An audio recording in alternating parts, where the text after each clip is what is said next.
A single voice could shatter the gilded world of European nobility. This is the story of a legendary opera singer, a woman whose talent made her the toast of aristocrats, but whose courage turned her into their most feared adversary. She did not just perform for the elite, she unraveled their carefully constructed lives, using her unique position to expose their most scandalous secrets. By the end of this story, you will understand how one artist weaponized the truth and changed high society forever.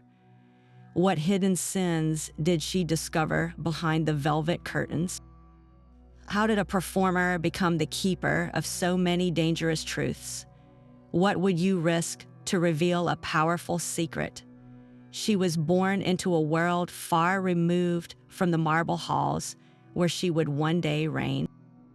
Her beginnings were simple, humble, and grounded in the kind of hard work that aristocracy never truly understood.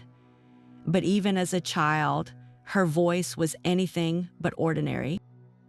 It was a force of nature, discovered not in a prestigious conservatory, but in a local church choir, where the sheer power and clarity of her notes stunned the congregation into reverent silence.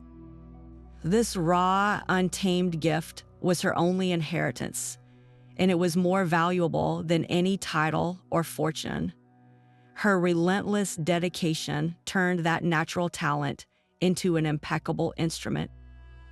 She practiced for countless hours, mastering the most demanding areas, her ambition burning brighter with every passing year. That ambition finally found its stage at a pivotal competition, a gateway to the European opera circuit. When she sang, the room fell away.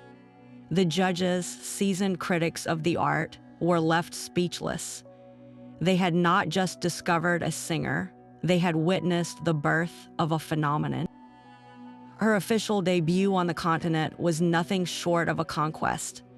Night after night, she commanded the stage, her voice a breathtaking blend of technical precision and profound emotion that could bring an audience to tears.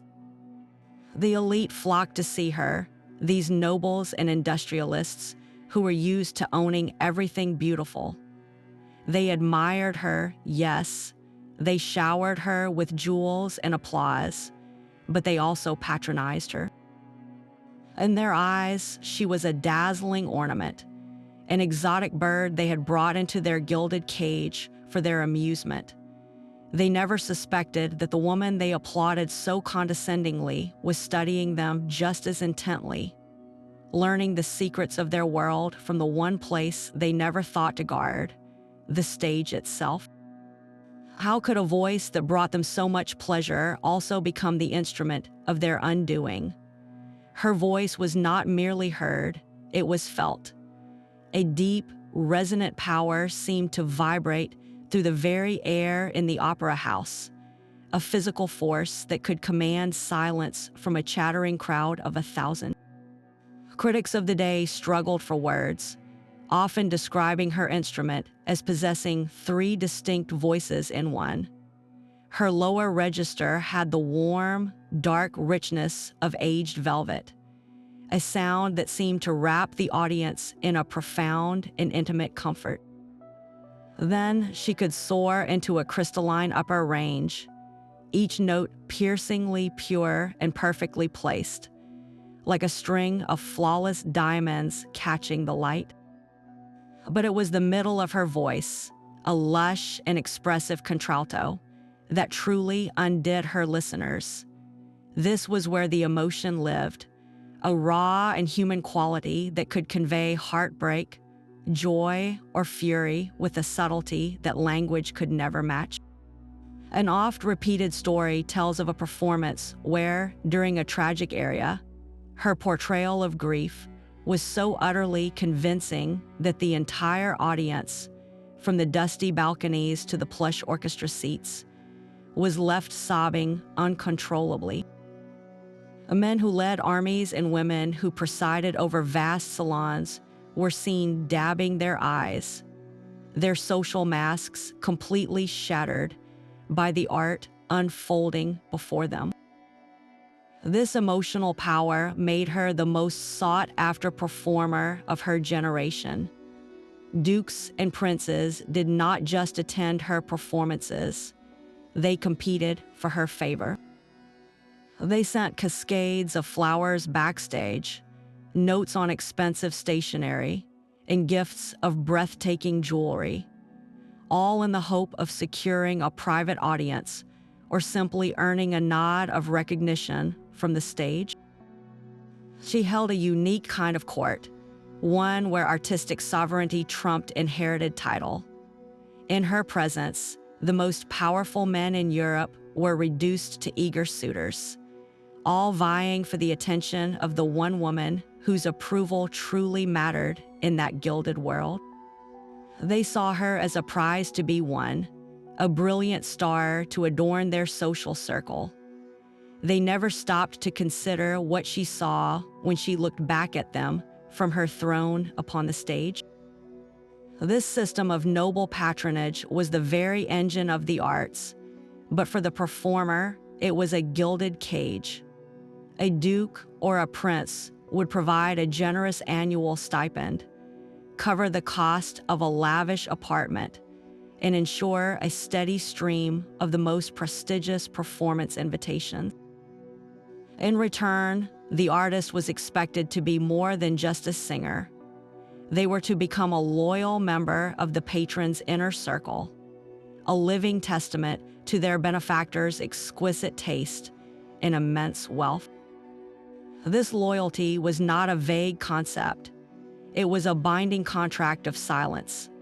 The artist was now a permanent guest in the most private drawing rooms and salons, a witness to whispered conversations, clandestine affairs, and financial schemes that were never meant for public consumption. The price of this financial freedom was their discretion. They were expected to see everything and say nothing, to be a charming, decorative confidante who absorbed secrets like a sponge and never dared to wring them out. For a woman in that position, the expectations could become even more personal and perilous. The line between admired artist and pursued romantic interest was treacherously thin. A patron's generosity was often a prelude to an assumption of possession. A refusal of such advances was not merely a social snub. It was a professional gamble that could see stipends vanish and doors slam shut. The very talent that granted her access to this world also made her a target. She had to navigate a labyrinth of egos and desires, where a wrong word or a declined invitation could shatter a career built over a lifetime. How do you maintain your integrity when your livelihood depends on the whims of the powerful? How do you hold the truth when you are paid to look the other way? Her unique status created a strange and powerful kind of invisibility. She existed in a social limbo, not a servant to be ordered around, but also not a true equal to be treated as a political rival. This made her the perfect vessel for secrets. In the plush antechambers and private salons, after the last note had faded and the applause had died down, the masks of the aristocracy would slip.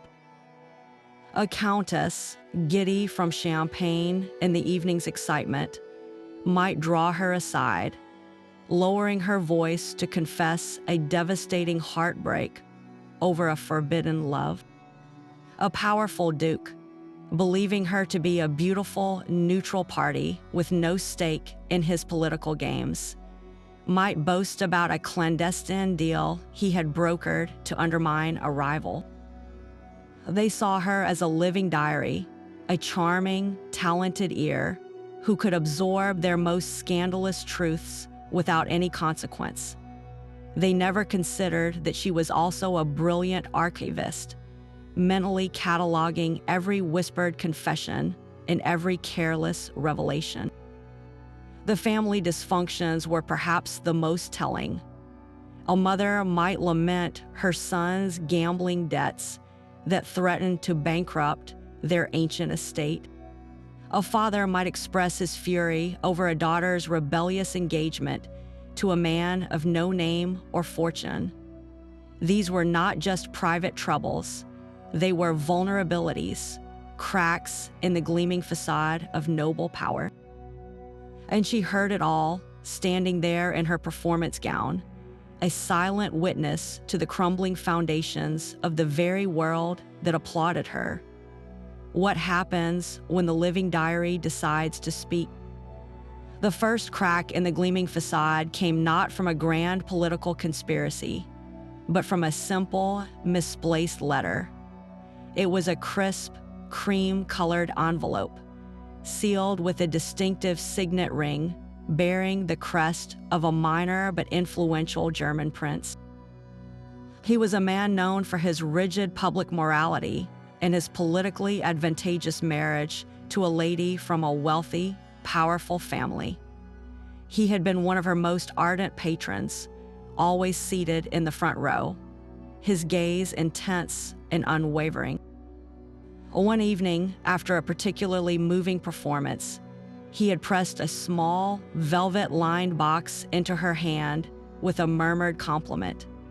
Inside was a pair of exquisite pearl earrings, but tucked discreetly beneath the silk padding was the letter. It was clearly a mistake. A piece of intimate correspondence meant for another, slipped into the box in a moment of distracted haste. The handwriting was elegant, but the words were anything but. They were a torrent of passionate, desperate love, addressed not to his wife, but to the wife of a close friend and political ally. The letter detailed secret meetings, used pet names, and spoke of a future they knew was impossible. It was all there, a complete blueprint of a betrayal that could ruin two powerful families. She held the proof in her hands, a single piece of paper that held more explosive power than any bomb. For days, she wrestled with the knowledge.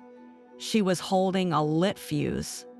To return the letter would be to admit she had seen its contents, making her a dangerous liability to the prince.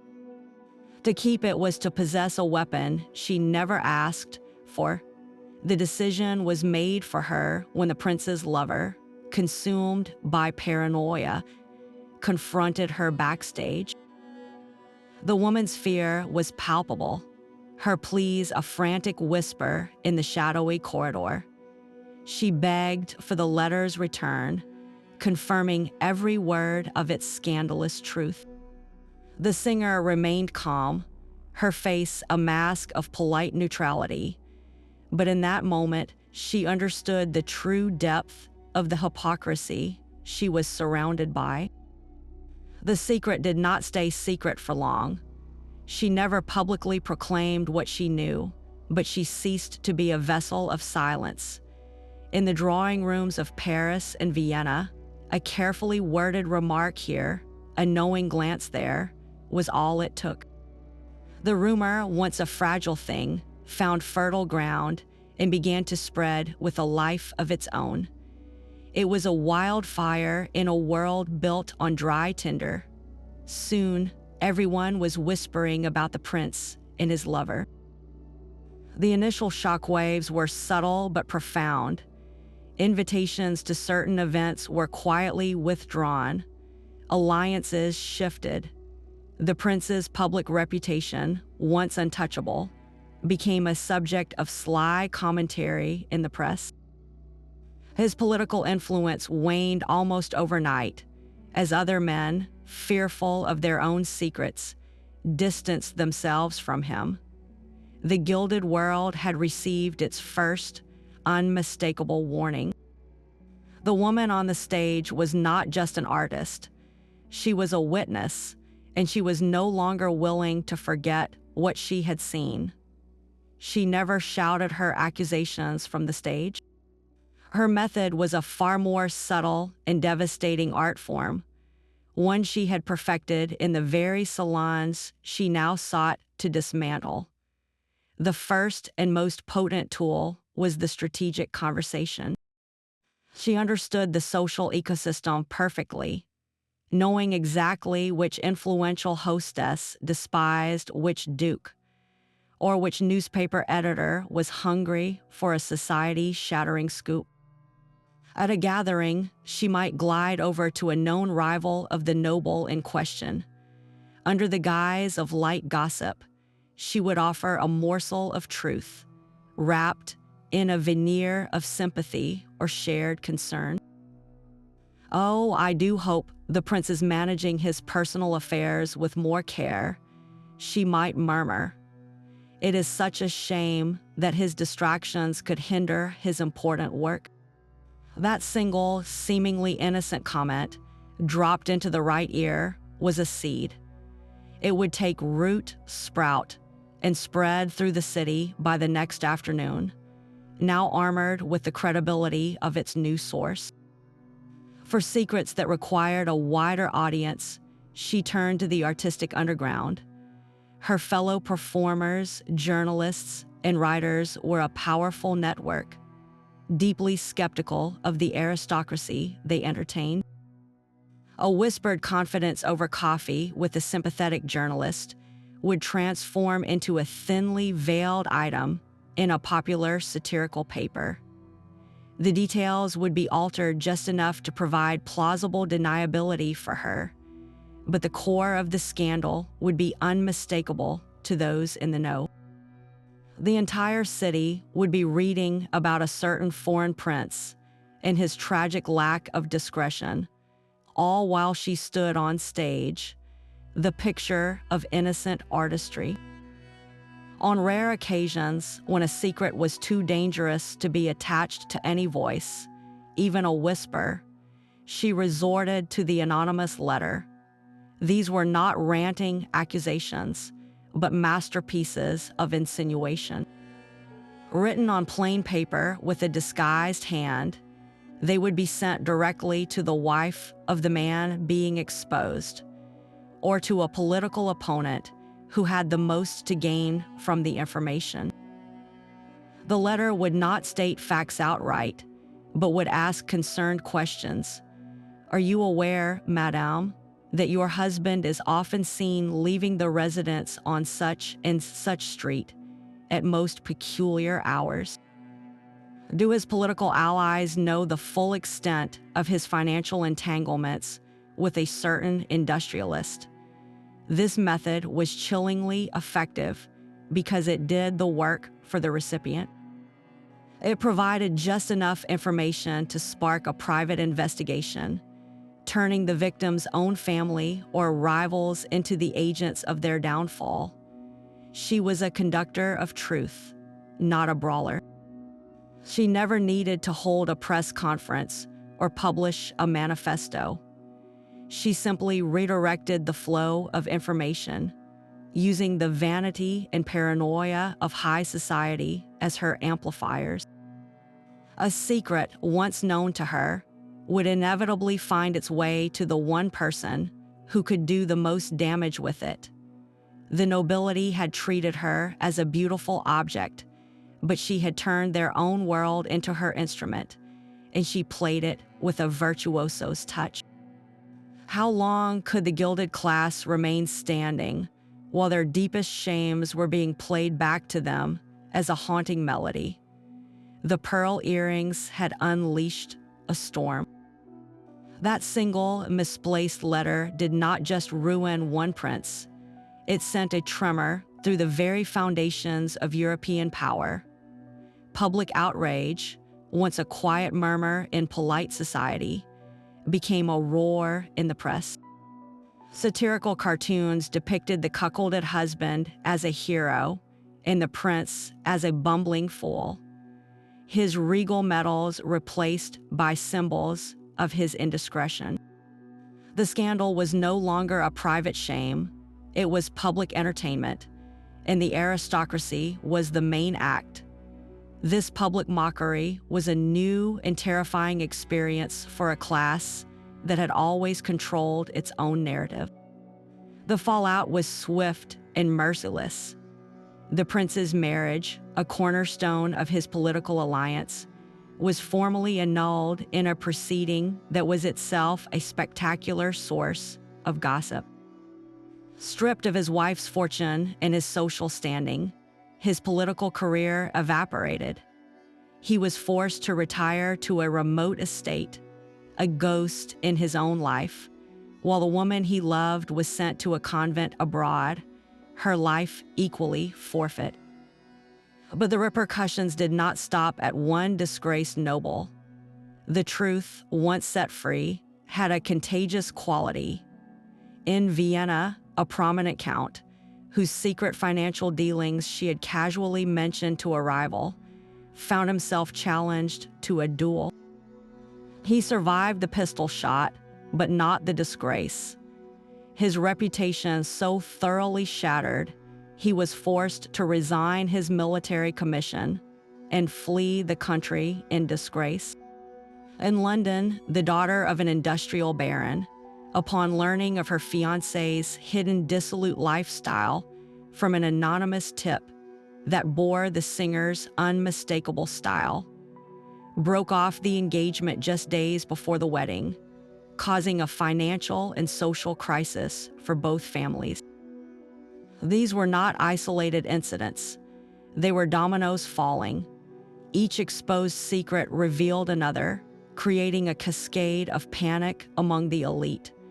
For the first time, they were facing a consequence they could not buy, bully, or legislate away. The power of bloodline and title was proving useless against the power of exposed truth.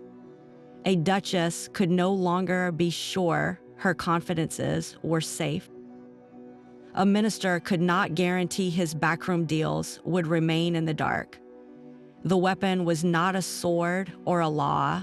It was simply a voice, armed with knowledge and the courage to use it. How do you rule a world when your subjects have learned you are no better than they are? But what truly lay behind her dangerous campaign? The motives of the singer are as complex as the area she performed. Was this a quest for justice, a personal vendetta, or a coldly calculated strategy for survival? The truth likely resides in a shadowy blend of all three. Consider the constant humiliation she endured, the subtle and overt reminders that her artistry did not grant her true equality. A patron might lavish her with gems one evening, then dismiss her opinion on politics the next with a condescending chuckle. The romantic advances she was forced to deftly sidestep were not merely annoying, they were a daily assault on her autonomy. This slow accumulation of slights, this lifetime of being treated as a beautiful object, must have forged a deep and simmering resentment. Is it any wonder that a woman of such immense talent and intellect would eventually seek to settle the score? Yet to call it mere revenge would be too simple. She operated in a world built on a foundation of breathtaking hypocrisy.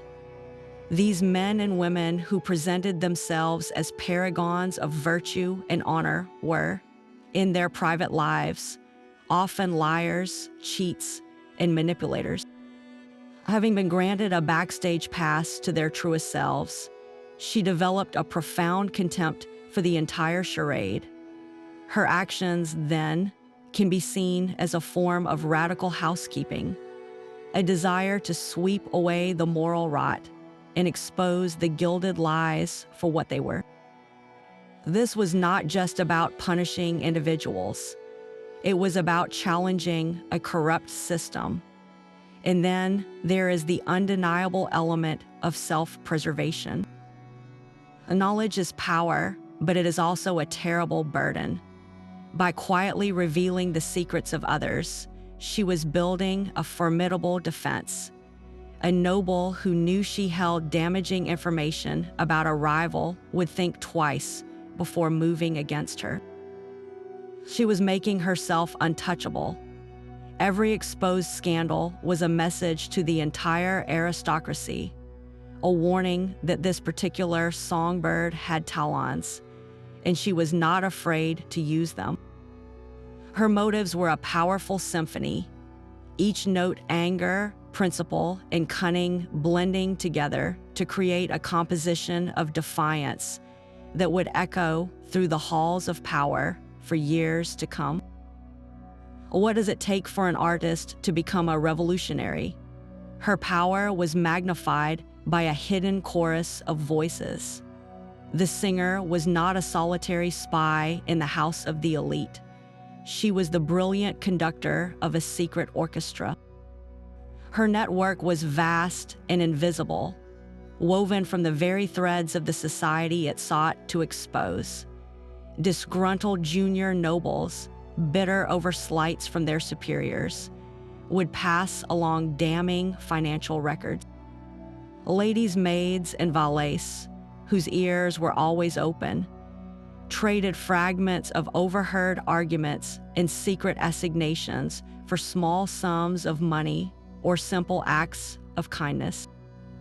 Fellow artists, composers, and even rival singers, united by a shared understanding of their second-class status, became her eyes and ears in other great houses across the continent. This was not a formal conspiracy, but a loose alliance of the overlooked, all funneling their pieces of the puzzle to the one person with both the access and the audacity to put them all together. Imagine a grand tapestry of noble life. The singer saw the finished picture from the stage, but her network provided the individual hidden threads, a debt here, an affair there, a forged signature on a document that revealed the true, fraying image beneath. A valet in Berlin might report his master's unusual midnight visitor. A painter in Paris, commissioned for a portrait, might overhear a heated discussion about a missing inheritance. These fragments, seemingly insignificant on their own, would arrive in the singer's dressing room, scribbled on notes tucked into bouquets, or whispered during a quick embrace backstage. She was the central clearinghouse for scandal, the master weaver who could take a single thread of gossip from a servant and connect it to a financial record provided by a jealous cousin, creating a rope strong enough to hang a reputation. This clandestine intelligence operation thrived in plain sight, hidden within the glittering chaos of the opera world, because no one in power ever thought to look for a conspiracy among the help. They dismissed servants as furniture and artists as entertainers, never realizing that the most dangerous weapon in their gilded world was a shared sense of injustice. How many other invisible networks are operating right now in the blind spots of the powerful? Of course, her defiance did not go unanswered.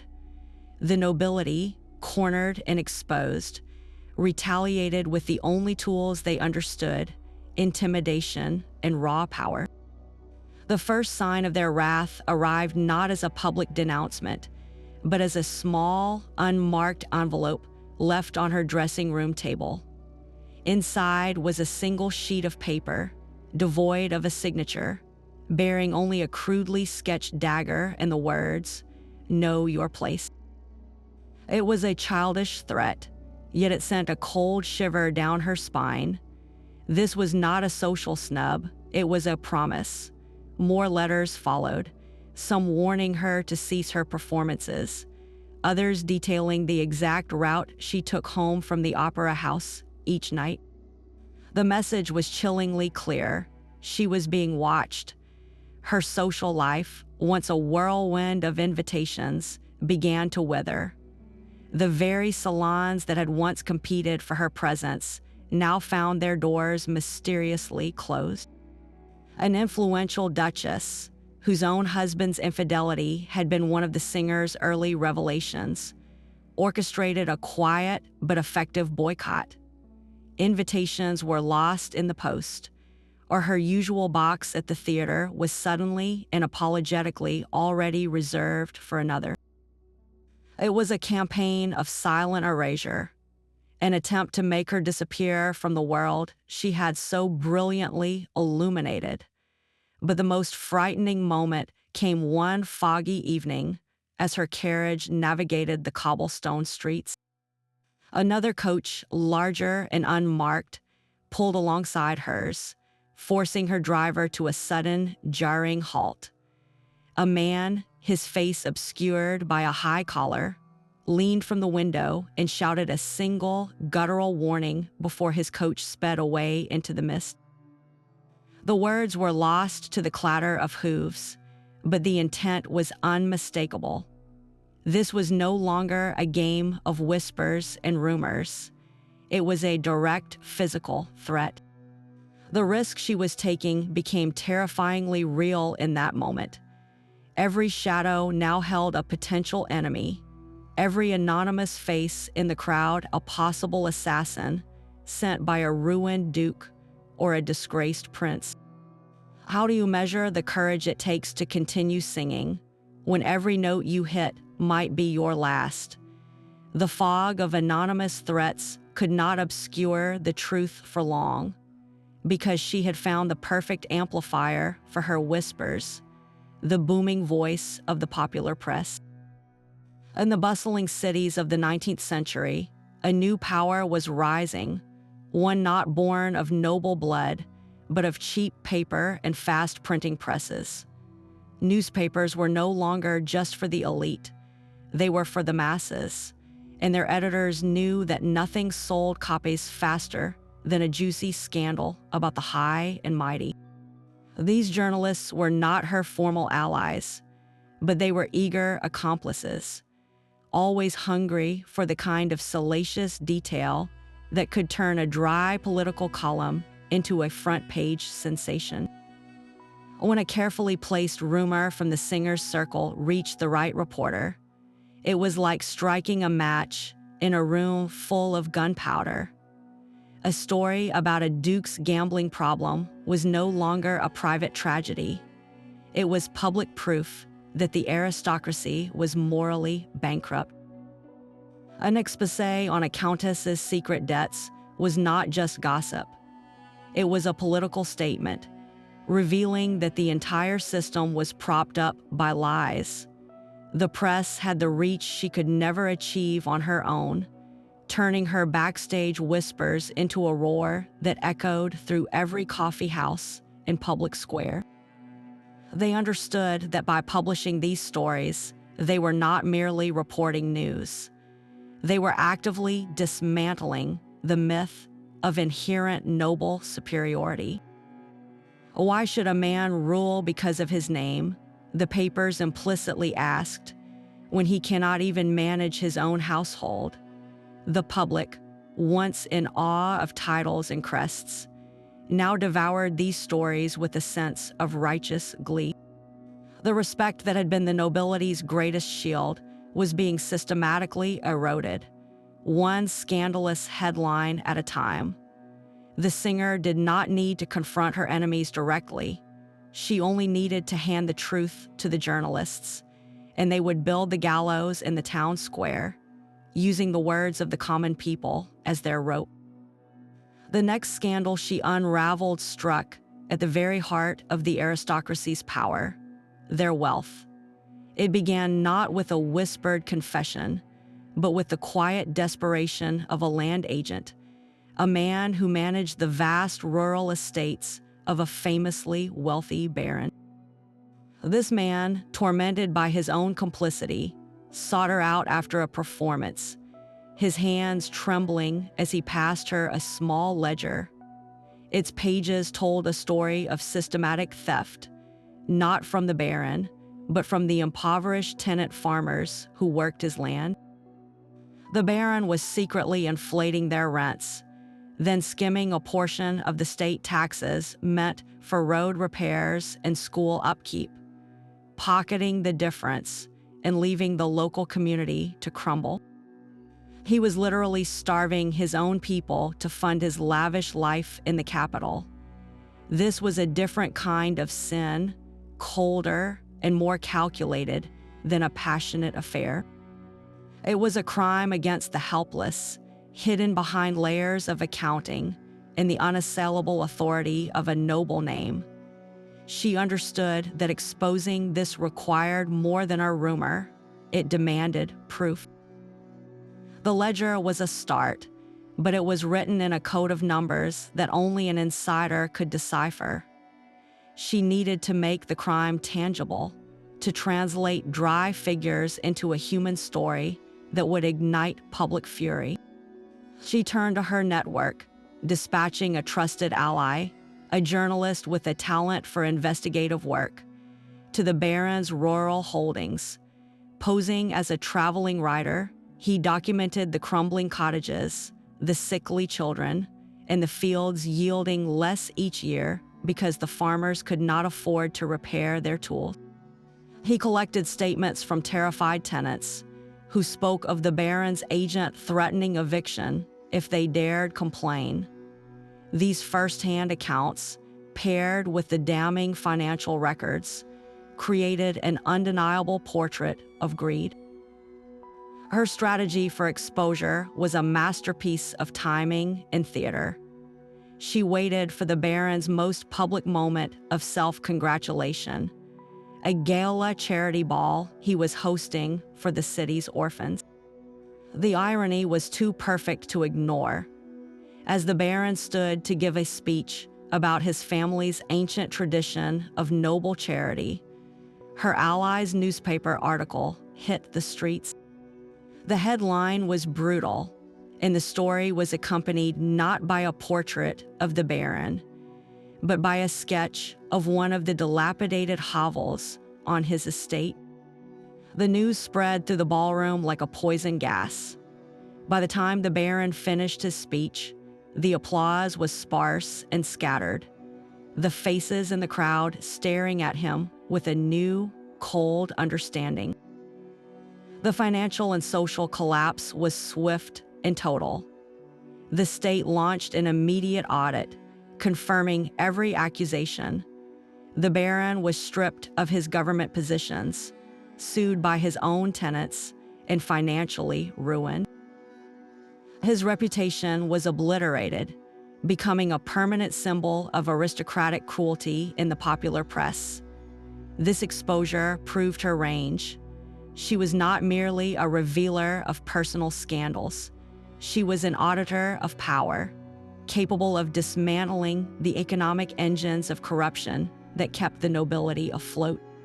If a man could not be shamed for his heart, perhaps he could be bankrupted for his greed. The courtroom became her new stage, a stark and unforgiving amphitheater where her words were no longer set to music, but to the cold, precise language of the law. The first lawsuit arrived like a formal declaration of war, a libel case filed by a count whose secret financial manipulations she had exposed. He did not sue her for lying. He sued her for telling the truth, hoping the sheer weight of his title and the intimidating spectacle of the legal system would finally force her into silence. The courthouse was packed on that first day. The public galleries were overflowing with a buzzing, restless crowd, while the plaintiff's side was a solid wall of silk and scowls, a show of force from the old aristocracy. She entered alone, a solitary figure in a simple, dark dress, a stark contrast to the gilded uniforms and elaborate hats of her opponents. The count's lawyer was a master of condescension, his voice dripping with contempt as he addressed the court. He painted her as a hysterical, ambitious social climber, a woman whose fanciful stories were born from a twisted desire for revenge after her own advances were rejected. He called her a poison-tongued siren, a performer who had tragically confused the fantasies of the opera with the realities of respectable society. Every question was designed to humiliate, to reduce her from a witness to a caricature. But when it was her turn to speak, her voice did not tremble. She met the lawyer's gaze with a calm, steady intensity that seemed to unsettle the entire room. She was not performing a role, she was stating facts. She dismantled his accusations not with emotion, but with a cool, relentless recall of dates, places, and conversations. She explained how the Count himself had boasted to her of his clever schemes, believing her to be a decorative and empty-headed confidante. She presented no forged letters or stolen documents. Her weapon was her own flawless memory, a living ledger of his unguarded moments. The court watched, mesmerized, as this woman methodically turned the Count's own words against him. The case collapsed within days. The evidence supporting her testimony was too compelling, and the Count, under cross-examination, unraveled completely, his bluster giving way to panicked contradictions. The judge dismissed the suit, his ruling a quiet but devastating blow to the noble's cause. But this was only the first legal skirmish. Other lawsuits followed, each one a desperate attempt to salvage a reputation or intimidate her into submission. A duchess sued for slander, claiming the singer had destroyed her good name. Again, the singer stood her ground, and again, the truth of her revelations proved to be an unassailable defense. These courtroom battles were not about determining guilt or innocence. They were a public test of power. Could a noble's word automatically crush a commoner's? The verdict, repeated in court after court, was a resounding no. With every case she won, she was not just defending herself, she was establishing a dangerous new precedent. She was proving that the truth, even when spoken by a woman with no title, could stand up in the highest halls of justice and win. What does it mean for the powerful when the law no longer automatically protects their lies? The coordinated counterattack was as ruthless as it was predictable. Having failed to silence her with threats or defeat her in court, the aristocracy turned to their most potent remaining weapon, their absolute control over social opinion. This was not a scattered response, but a calculated campaign orchestrated from the highest levels, a unified effort to destroy the one thing she could not perform without, her reputation. The first blow landed in the world of music itself. A powerful consortium of noble patrons, led by those whose secrets she had exposed, began to exert their financial pressure behind the scenes. A quiet word was spoken to the directors of the most prestigious opera houses in Vienna and Paris. There were murmurs of declining ticket sales, vague concerns about the suitability of her repertoire, and sudden, inexplicable budget shortfalls that made her fees seem suddenly excessive. One by one, the invitations for the next season dried up. The official letters were always polite, full of regret and flattery, but the message was unmistakable. She was being professionally blacklisted. They aimed to starve her of her platform, to silence the voice by dismantling the stage itself. Simultaneously, a torrent of poison began to flow through the salons and newspapers they controlled. The very journalists who had once been her unwitting allies now published pieces fed to them by aristocratic sources. These stories never addressed the truths she had revealed. Instead, they launched a vicious ad hominem attack on her character. She was painted as a hysterical woman, her actions stemming not from principle, but from a deranged and unrequited passion for a certain married duke. Other articles suggested she was a social climber of the most dangerous sort, a vengeful schemer who fabricated tales whenever a nobleman rejected her advances. They dug into her humble origins, not to highlight her talent, but to frame her as an envious outsider, consumed by a bitter hatred for a world she could never truly join. The goal was to reframe the entire narrative, to turn the brave whistleblower into a pathetic, unstable, and vindictive villainess. They weaponized every stereotype about emotional, ambitious women, counting on a society all too willing to believe them. Even her greatest strength, her memory for detail, was twisted into a symptom of a pathological obsession. The nobility, it seemed, would rather burn the entire concept of truth to the ground than be held accountable by it. Her growing influence did not go unnoticed by those who sought to dismantle the old order from within the government itself. While the aristocracy saw her as a threat, a new class of reformist politicians began to see her as something else entirely, an unparalleled source of intelligence. These were not revolutionaries waving red flags, but pragmatic liberals and progressive ministers who believed a nation could not thrive when its power was hoarded by a corrupt few.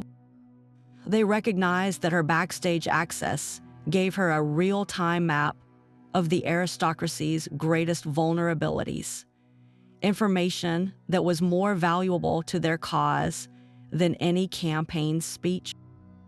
Their initial overtures were cautious, conducted in the neutral territory of artistic salons or during intermissions at the opera. A young, ambitious parliamentarian might compliment her performance, then subtly steer the conversation toward a specific duke known for blocking reform bills. Did she find, he might ask with studied casualness, that the duke seemed particularly distracted by personal matters lately? The question was a test, a probe to see if she understood the game they were inviting her to play. She was no one's pawn, but she was a willing partner. She understood that these politicians could offer her something the press could not, a form of official protection. In exchange for carefully verified information about a nobleman's financial crimes or a minister's secret bribes, they could ensure that certain libel lawsuits mysteriously lost their funding, or that a police inquiry into a threatening letter she received was pursued with unexpected vigor. It was a symbiotic relationship, a quiet alliance where her whispers became their legislative ammunition. A tip about a conservative earl's massive, hidden gambling debts, for instance, would find its way to a reformist politician. That politician would then rise in Parliament, not to accuse the Earl directly, but to question his fitness to oversee the National Budget Committee, given certain rumors about his personal financial instability. The public denouncement was never made, but the pressure was applied, and soon the Earl would quietly resign his post, allowing a reformer to take his place. Her information became the key that unlocked doors of political power, one compromised noble at a time. This alliance transformed her from a solitary voice of conscience into a strategic asset in a much larger war for the soul of the nation. How many laws were changed? How many reforms were passed? Not because of public debate, but because of a secret, shared between a singer and a politician in the shadow of the stage. Her private life became a fortress of her own making, a quiet space where the applause and the threats could not reach. But even the strongest walls cannot keep out loneliness. The most profound casualty of her war against the aristocracy was a love she could never fully claim. He was a young diplomat from a respected, though not immensely powerful, noble family. A man who saw the artist first and the icon second. Their connection was immediate, a meeting of minds and hearts that flourished in stolen moments after performances and during long walks in secluded city parks. He admired her courage, even as he feared its consequences. For a time, it seemed possible to live in two worlds, to have the warmth of a private love alongside the cold fire of her public mission. That fragile hope shattered the day a letter arrived at his family's estate. It was anonymous, of course, detailing every secret she had ever entrusted to him, every whispered confidence about her fears and her methods. The letter did not threaten him directly. It simply demonstrated with chilling clarity that his beloved was a target, and that by standing beside her, he was painting a target on his own family's name and prospects. The pressure from his family was immense and unrelenting. His father summoned him, explaining in blunt, pragmatic terms that association with her was social and professional suicide. How could he represent his country in foreign courts when his own household was a source of constant scandal? The choice presented to him was not between right and wrong, but between his future and his heart. He came to her one final evening, his face a mask of quiet anguish. He did not accuse her. He did not even ask her to stop. He simply told her that he could not continue, that the world they lived in would not allow it. The gulf between her world and his, a gulf she had spent years exposing, had finally widened into an unbridgeable chasm. His departure was a different kind of loss, more personal and piercing than any lawsuit or threatened boycott. It was the price of her integrity, paid not with her career, but with her chance at a shared life. Her fame, which had once drawn people to her, now became a barrier. Who could trust a woman known for collecting secrets? Who could be sure that a moment of private vulnerability would not become her next piece of ammunition? Friends grew cautious, their conversations guarded and superficial. The very notoriety that made her a symbol to the public made her untouchable in private.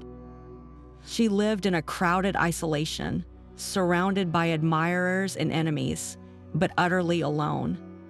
The opera house, once her sanctuary, now echoed with a hollow silence when the last note faded and the audience drifted away. She had sacrificed an ordinary happiness for an extraordinary purpose, and the emptiness that remained was a silence her magnificent voice could never fill. What is the true cost of a crusade when the bill is presented not by your enemies, but by your own solitary heart? The stage became her printing press. In every area was a headline. While the nobility watched, enraptured by the beauty of her voice, they were often oblivious to the blade of satire hidden within the melody. She was a master of subtext, using the established canon of opera as a shield for her most daring public accusations. When a certain baron was discovered to have abandoned his family for a life of decadence in Italy, she programmed a production of a specific tragic opera, one about a nobleman who forsakes his wife and child, only to meet a desolate end. The entire audience knew the baron's story, and as she sang the heartbroken lament of the abandoned wife, her gaze would sweep the crowd, lingering for just a moment on the Baron's own estranged family in their box. The connection was not stated, but it was felt by everyone in the room, a shared, unspoken understanding that turned a classic tale into a contemporary indictment. She did not just sing the role, she embodied the very consequence of his actions, making the fictional tragedy a mirror held up to his real life. This was psychological warfare set to a breathtaking score. The nobility, bound by their own rules of decorum, could not protest. To object would be to admit they recognized themselves in the villain of the piece, a public confession they were unwilling to make. So they sat in silence, forced to applaud the artistry that so elegantly exposed their sins. How many in that audience squirmed in their velvet seats, hearing their own secrets whispered back to them in a minor key? Her genius lay in her subtle alterations. A single word changed in a recitative could transform its entire meaning. In a comic opera about a foolish old man being tricked by a clever youth, she might replace the word gold with title, a tiny edit that reframed the entire story as a critique of inherited privilege. To the untrained ear, it was a simple slip, a performer's liberty. But to the inner circle who knew the latest gossip, it was a cannon shot. The ripple of knowing laughter that would spread through certain sections of the audience was a more powerful verdict than any newspaper editorial. She turned the opera house into a courtroom of public opinion, where the jury was the collective conscience of the city, and the evidence was presented not through documents, but through the raw, emotional power of song. This was her most brilliant and dangerous game, speaking truth to power while standing in the spotlight, using the very art they paid to see as the vehicle for their own humiliation. What greater revenge can an artist have than to make their oppressors pay for the privilege of being exposed? Yet the most devastating secrets were not about money or fleeting affairs, but about blood. The singer's third great exposure targeted the very bedrock of aristocratic power, the myth of pure and direct lineage. She began to uncover the existence of illegitimate children, sons and daughters born to high-ranking nobles and secret liaisons, whose mere existence threatened to shatter dynasties and plunge ancient houses into chaos. This was not merely a personal scandal. It was a constitutional crisis waiting to happen. An heir to a dukedom, for instance, might discover that the man he believed to be his father was in fact sterile, and that he and his siblings were the products of a carefully arranged deception. Or a powerful count, with no legitimate male heir, would have a secret second family tucked away in a provincial town, a fact that would nullify the claims of his official nephew and successor. These hidden children were living, breathing threats to the entire system of inheritance and title. The singer learned of these truths in the most intimate of settings, often from the mothers themselves, women who had been sworn to secrecy and then abandoned, or from loyal family retainers troubled by the injustice. The potential for disruption was limitless. A single revealed letter or a testimony from a wronged mother could disinherit a line that had ruled for centuries, redirecting vast estates and political influence to a complete unknown. The fear this inspired in the nobility was primal. It was not just about shame, it was about the utter annihilation of their legacy. When she exposed one such case, involving a senior prince and his secret son, the fallout was catastrophic. The prince's legitimate brother, who had stood to inherit everything, immediately launched a vicious legal battle, disputing the young man's claim and dragging the family's name through the mud of the courts for years. The ensuing scandal forced a parliamentary inquiry into the line of succession for that particular principality, destabilizing a minor branch of European royalty and becoming an international news sensation. The public, of course, was enthralled.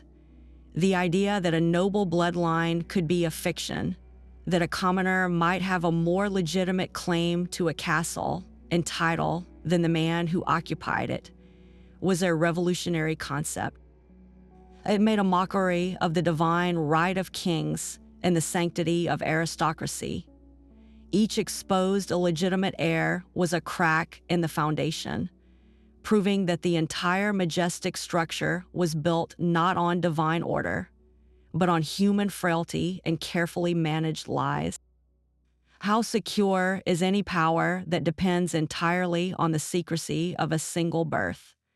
The whispers in the shadows finally solidified into an official decree. A sudden revocation of her performance license, citing a vague and unproven charge of moral turpitude, made it impossible for her to sing on any major stage in her adopted home city. It was a masterful, bureaucratic checkmate, delivered with a polite smile by men whose secrets she held. The professional blacklist was now the law, with lucrative engagements vanishing overnight and the atmosphere growing thick with unspoken threats. She understood the message. She was no longer just being shunned, she was being exiled. Her departure was quiet, almost furtive. There were no grand farewells or tearful goodbyes at the station, only the solitary figure of a woman boarding a train to a neutral country, her future as uncertain as the landscape rushing past her window. For a time, she lived in a kind of artistic purgatory, performing in smaller, less prestigious houses for audiences who knew her only as a famous name, unaware of the war she had left behind. Yet, even in exile, her network continued its quiet work, and the scandal she had seeded continued to bloom in her absence, proof that the truth, once released, needs no curator. Her return was not a request, but a declaration. An aging impresario, a man who valued art above politics and remembered the sheer power of her voice, offered her the stage of a historic, if slightly faded, opera house in the capital. The announcement alone was a social earthquake. The city divided itself instantly. For her supporters, she was a returning heroine, a symbol of resistance against corrupt power. For the old aristocracy, she was a venomous serpent slithering back into their garden. The night of her return performance was the most anticipated and feared event of the season. The streets around the opera house were a cacophony of cheers and jeers. Inside, the air was electric with a tension you could taste. As the overture began, every eye was fixed on the stage, every breath held. When she stepped into the light, a silence fell, so profound it was louder than any applause. She looked older, her face etched with the strains of her journey, but her posture was one of unbroken defiance. Then she sang. The first note that left her lips was not simply sound, it was a reclamation. It held all the pain of exile, the steel of resilience, and the fire of a truth that refused to be silenced. For her admirers, it was a transcendent moment of artistic triumph. They wept and cheered, their applause thunderous and emotional. But in the plush boxes, the reaction was a study in frozen fury. Many of the highest nobles sat in stony silence, their hands clasped tightly in their laps, refusing to clap even as the rest of the hall roared its approval. It was a performance witnessed by two separate cities occupying the same room, one celebrating a homecoming, the other observing a profanation. She had returned not to ask for forgiveness, but to demonstrate that her voice and the truths it carried could not be legislated away or exiled into oblivion. The stage was hers once more, and the final act of her rebellion was just beginning. A book was the final logical weapon in her arsenal. The singer, now in the later years of her life, decided to transform her whispered truths into a permanent, undeniable record. Her memoirs would be the ultimate performance, a composition written not for a single night, but for all time. The decision to write was born from a profound understanding that her voice would not last forever, but the printed word could outlive her enemies and ensure that the full, unvarnished story would never be forgotten. She worked in secret, her pen a scalpel dissecting decades of deception. The manuscript was not a collection of rumors, but a meticulous chronicle, naming names, dates, and places with the same flawless recall that had served her so well in court. It contained not just the scandals the public already suspected, but deeper, darker secrets that even her network had never fully uncovered. She detailed the systematic financial corruption that bled the nation's treasury, the secret political pacts made in brothels, and the heartbreaking stories of the illegitimate children she had discovered, giving them a voice at last. This book was not merely an autobiography. It was an indictment of an entire era. The nobility's reaction to the mere rumor of the book's existence was one of pure, undiluted panic. They knew that a stage performance was fleeting. A newspaper article was yesterday's news, but a book was a monument. A consortium of the most powerful and compromised families pooled their immense resources in a frantic, multi-pronged campaign to suppress its publication. Their agents scoured Europe, attempting to locate and bribe the printer. Failing that, they threatened publishers with ruinous lawsuits and social annihilation. One brave publisher in a neighboring country agreed to take the project, only to mysteriously withdraw after a late-night visit from two men who reminded him of the precarious health of his beloved publishing house. The nobles even attempted to buy the manuscript outright, sending intermediaries with blank checks, offering her a fortune for a lifetime of silence. But she refused every offer. She was not fighting for money. She was fighting for history itself. Their failure to stop the press only amplified the public's anticipation. News of the suppressed memoirs, of the nobles' desperate attempts to silence the truth, created a frenzy. The common people, who had followed her battles for years through the newspapers, now saw this book as their chance to read the uncensored story. It became a symbol of the little person's fight against unaccountable power. When the book finally appeared in shops, it sold out within hours. People lined up for blocks, not just the educated elite, but shopkeepers, clerks, and students, all hungry for the revelations within. The public's appetite was insatiable, turning the memoir into the most explosive literary event of the generation. It was read aloud in coffee houses and discussed in factories, its passages dissected and debated as if they held the key to the nation's future. And the revelations were indeed explosive. Beyond confirming the affairs and the financial crimes, the book delivered stunning new truths. She revealed the identity of a celebrated war hero who had, in fact, purchased his medals, and orchestrated his battles from a safe distance, a revelation that shattered a national icon. She exposed a secret society within the aristocracy dedicated solely to protecting its members from scandal, detailing their coded messages and the names of the judges and policemen they had in their pockets. But perhaps the most damaging revelation was a list, a simple, stark list of names of nobles who had accepted bribes from a foreign power to influence national policy. This was no longer just personal misconduct. It was treason.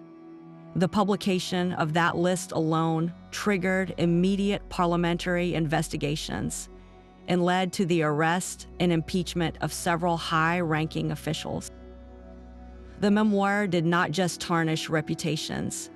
It actively dismantled the political infrastructure of the old guard, proving that the singer's final, most powerful note was not sung, but silently printed on a page for all the world to see. Her final memoirs did more than ruin individual reputations. They fundamentally rewrote the public's understanding of power itself. For centuries, the authority of the nobility had rested on an unspoken contract of deference, a collective belief in their inherent superiority and moral right to rule. Her relentless campaign of exposure shattered that contract. Week after week, month after month, the steady drumbeat of scandal, the affairs, the financial crimes, the illegitimate heirs, transformed the aristocracy in the public eye. They were no longer demigods to be revered, but fallible, often corrupt, individuals whose gilded lives were propped up by lies. This erosion of mystique was a political earthquake in slow motion. When people no longer believe their rulers are morally superior, they begin to question why they should be ruled by them at all. The public's gaze, once lowered in respect, now lifted in scrutiny, and it never truly looked away again. This shift in perception created a cultural opening for talent over title. A brilliant industrialist from a common family could now be seen as more worthy of influence than a dissolute duke. A self-made merchant's daughter could be considered as refined as a countess born into her rank. The idea that a person's value was tied to their actions and abilities, rather than their bloodline, began to take root in the popular imagination, fertilized by the very public proof of aristocratic failure.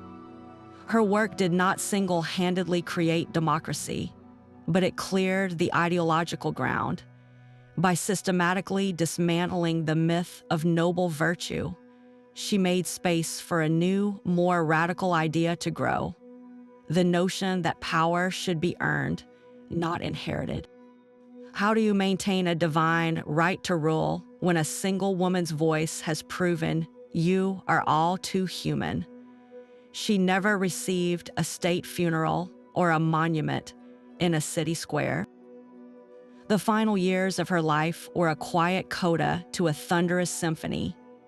After her last defiant performance, she gradually withdrew from the public stage, not with a dramatic exit, but with a slow, deliberate retreat into a private world.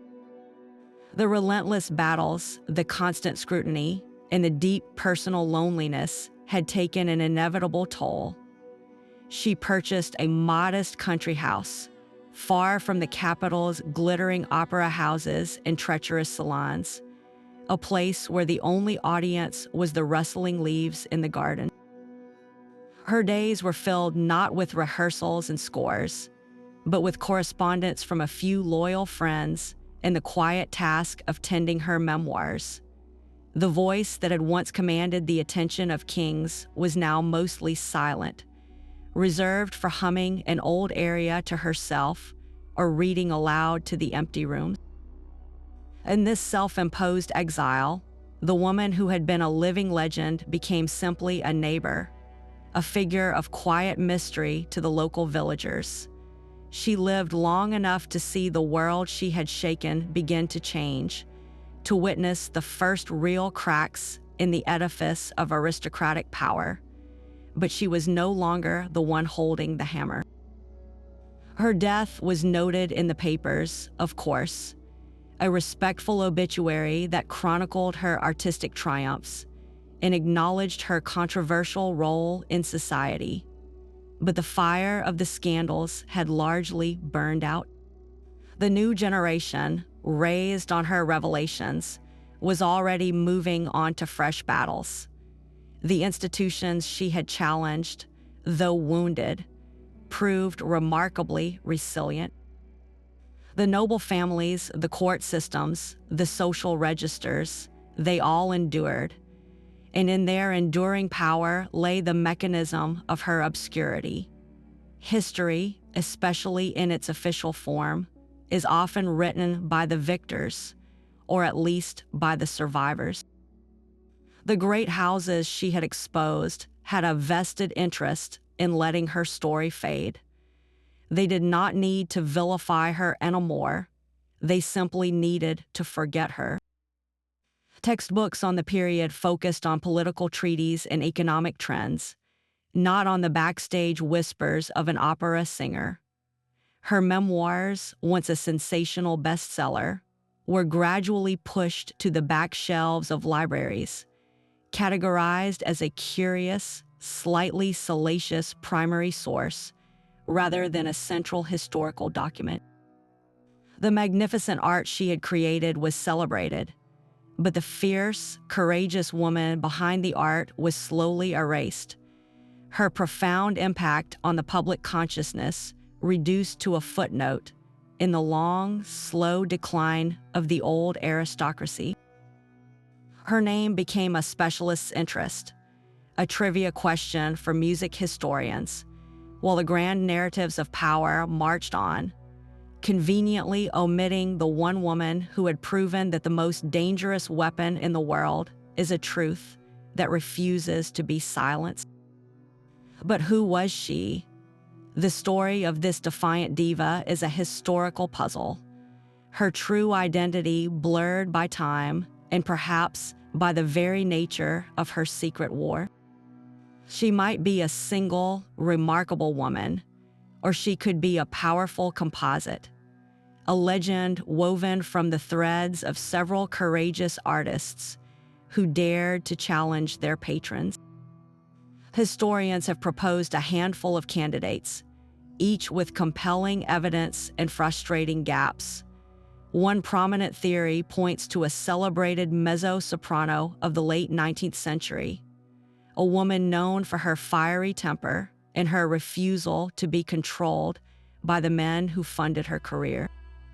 Her personal letters, recently uncovered, contain veiled references to knowing secrets that could ruin powerful families, but no direct proof links her to the specific, cascading scandals our story describes.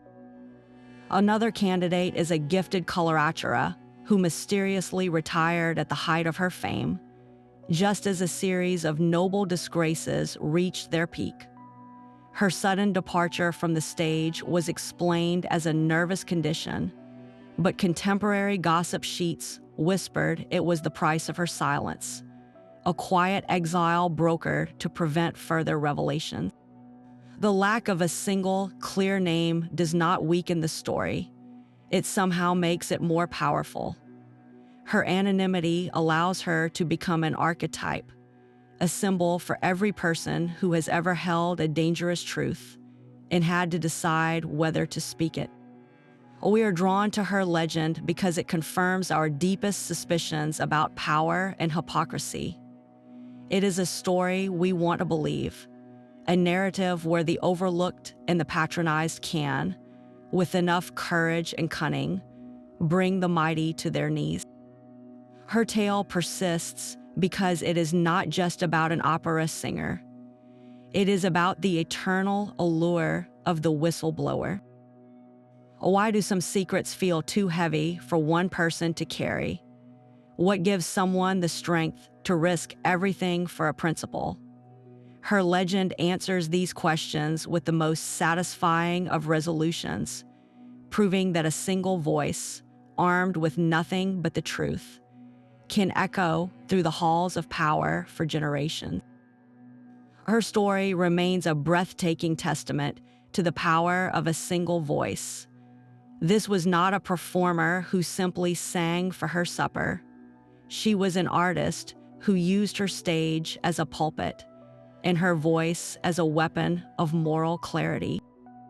From the gilded opera houses to the hushed salons, she held up an unflinching mirror to the aristocracy, reflecting not the flattering portraits they commissioned, but the true image of their greed, deceit, and hypocrisy.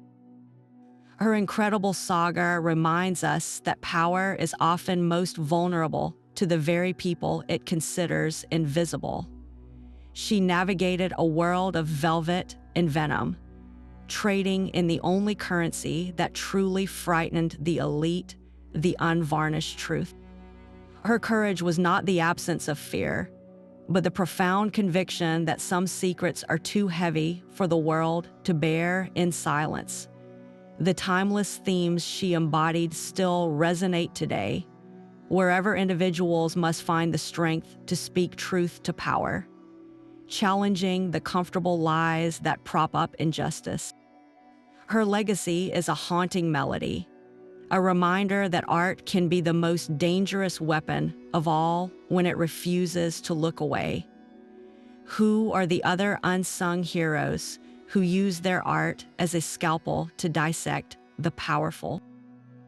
Share the names of the artists, writers, and musicians who became warriors for truth in your own comments below.